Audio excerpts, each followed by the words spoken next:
Hello friends, आप लोग का स्वागत है मेरे यूट्यूब चैनल में। और आज हम बात करेंगे आपको रेलवे टेक्नीशियन ग्रेड 3 को डेटा वेरिफिकेशन में क्या क्या कागज़ उनके पास क्या क्या कागज़ ओके होना चाहिए, इसके बारे में करेंगे। आप बिल्कुल इसमें हड़बड़ाने की बात नहीं है। आप रिज़ल्ट होने के बाद ये सारी चीज़ तैयारी करिएगा, बट एक माइंड में पहले से ही आप माइंड मेकअप रखिए कि हाँ, हमको क्या क्या कागज़ होना है उसके बारे में। क्योंकि नोट में आपको एक पॉइंट लिख लीजिए कि डेटा वेरिफिकेशन में अगर आप आदमी सही हैं, आपका थंब इम्प्रेशन या आई का जो भी लिया है, अगर सारा टैली कर रहा है, आप आदमी सही हैं, तो आपको किसी भी डॉक्यूमेंट में एक भी बच्चे को बाहर नहीं करेगा। ठीक है, हाँ, आपको समय देगा, आपको डॉक्यूमेंट ला करके जमा करना है।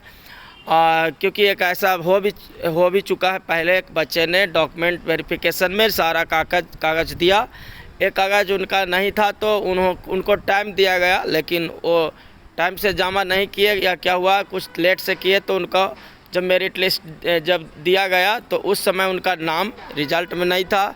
लेकिन बाद में वो मिले तो उनको बताया गया कि आपने एक जो है डॉक्यूमेंट में एक कागज़ आपका मिसिंग है। तो उसने फिर दोबारा जमा किया और उनका 8-9 महीना बाद ज्वाइनिंग हुआ। तो इसमें एक चीज़ है कि आपको एक भी बच्चे डॉक्यूमेंट वेरिफिकेशन में बाहर नहीं होंगे, अगर वो सही बच्चे हैं तो। ठीक है, अब इसमें क्या क्या आपको रखना है, रेडी दिमाग में रखिए कि आपको सबसे पहला तो 10th का मार्कशीट चाहिए आपके पास होना, फिर सर्टिफिकेट होना चाहिए, प्लस हायर क्वालिफ़िकेशन जो भी फॉर्म में आप डिक्लेरेशन में दिए होंगे कि इंटर है, मान ली कि एमए है, एमएससी है, जो भी है, उनका अगर फॉर्म भरते समय आपने दिया है तो उनका भी आपको मार्कशीट और सर्टिफिकेट उनका भी आपको तैयारी रखना होगा। नंबर 2 में ITI मार्कशीट देना रेडी करना होगा और सर्टिफिकेट भी। नंबर 3 में अप्रेंटिस सर्टिफिकेट, ठीक है, रेलवे से किए हैं तो, बाकी में उतना ज़रूरत नहीं है, लेकिन रेलवे से किए हैं तो अप्रेंटिस सर्टिफिकेट आप रेडी कीजिएगा अगर है तो।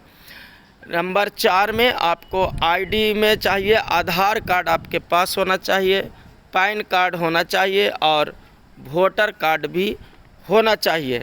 ठीक है, नंबर 5 में आपको caste certificate, SC ST OBC, ठीक है, जिसमें जाति बिल्कुल क्लियर होना चाहिए।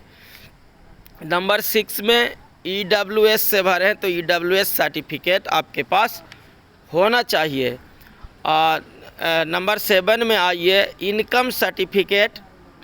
अगर यदि फॉर्म भरते समय फी रिलैक्सेशन लिया है आपने, माने फीस में छूट किसी प्रकार का लिया है, तो आपको इनकम सर्टिफिकेट भी मांग सकता है, इसलिए ये भी आप अपना रखिएगा। देखिए, इसमें अगर न मांगे या ना, कुछ कागज़ ऐसे भी रखिएगा कि मान लें इंस्टेंटली आप डेटा वेरिफिकेशन में बहुत दूर जा रहे हैं, मुंबई चेन्नई मान लें बहुत दूर जा रहे हैं, और बाद में वो कागज़ कुछ खोज दिया, आपके पास नहीं रहा, तो दोबारा आपको यहाँ दूर से आना पड़ेगा घर, फिर आपको बना करके लेके जाके जमा करना होगा या दिखाना होगा।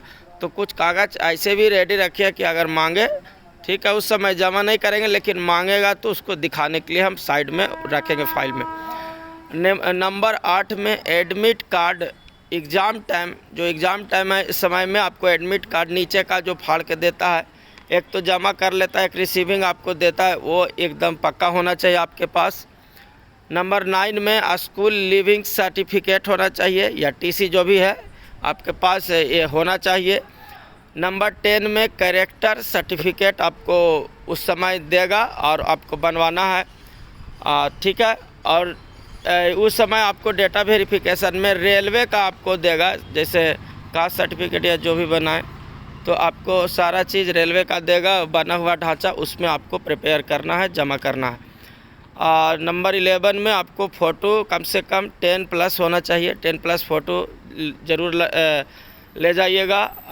नंबर 12 में NOC सर्टिफिकेट, जो जॉब वाले बच्चे हैं, अगर वो फॉर्म डाले होंगे तो एक NOC सर्टिफिकेट देता है, उसको कंपलसरी आपको जमा करना होगा। और नंबर 13 में एक बैंक खाता ज़रूर आपको खुलवाना होगा उस समय, क्योंकि उस समय आपको वो मांगेगा। Account number. Thank you so much friends, यही चीज़ चाहिए इतना। आप लोग बिल्कुल रेडी रखिए, लेकिन एक चीज़ क्लियर है, आपको डॉक्यूमेंट वेरिफिकेशन में एक भी बच्चे को बाहर नहीं करेगा। अगर आप क्वालिफाई कर गए एग्ज़ाम तो उसमें आपको कोई भी कागज़ नहीं है तो उसके लिए आपको प्रॉपर टाइम देगा, आपको जमा करना पड़ेगा कंपलसरी। दूसरा नंबर, मेडिकल में आपको 0.0001% आपको बाहर तभी कर सकता है जब आपको कोई क्यूरेबल डिजीज़, जैसे क्यूरेबल डिजीज़ नहीं हो, मतलब जिसका उपचार संभव नहीं है, उसी में आप फंस सकते हैं।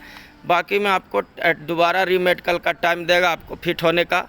जैसे किसी को कलर ब्लाइंडनेस है और उसको अलाव ही नहीं है तो उसको किसी भी कीमत पर उसको लेगा नहीं उस पोस्ट के लिए, या कोई और ऐसा डिजीज़ है जिसका कोई उपचार नहीं है, संभव ही नहीं है उसका उपचार, तो उसको भी नहीं लेगा इसमें किसी भी कीमत पर। ठीक है, thank you so much friends, आप लोग इतना जानकारी के लिए बहुत बहुत धन्यवाद। आप लोग से मिलेंगे अगले वीडियो में। Thank you so much. जय हिंद, जय भारत।